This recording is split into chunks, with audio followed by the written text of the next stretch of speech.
السلام علیکم دوستو، میرا نام ہے شاہد۔ 7 جگہ ایسے ہیں جہاں ہمیں چپ رہنا چاہیے۔ نمبر 1، جب کوئی آپ کے ساتھ اپنے جذبات، اپنے احساسات شیئر کر رہا ہو، اپنا دکھ اور اپنا غم سنا رہا ہو، اس وقت آپ خاموشی کے ساتھ اس کی بات سنا کرے، اس وقت نہیں بولنا چاہیے۔ نمبر 2، جب کسی جگہ بہت سارے لوگ جمع ہوں گے اور سارے ایک دوسرے سے باتیں کرتے ہیں، شور شرابہ کرتے ہیں، ٹاکنگ اوور ایچ ادر، آپ چپ رہیے۔ نمبر 3، جب آپ اپنے اندر سے کسی سوال کا جواب ڈھونڈ رہے ہو تو خاموشی کے ساتھ یہ کام بھی کرے۔ Number 4، when somebody don't let you finish، جب کوئی آپ کو آپ کی بات پوری کرنے نہیں دے رہا ہے، بیچ میں بات کاٹ رہا ہے، تو آپ چپ رہے، اس کو ویسے بھی آپ کی بات نہیں سننی ہے۔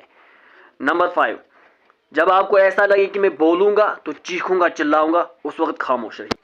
Number 6، when you are experiencing a beautiful moment، جب آپ کسی خوبصورت جگہ پہ ہو، کسی اچھے انسان کے ساتھ، تو اس وقت خاموش رہے۔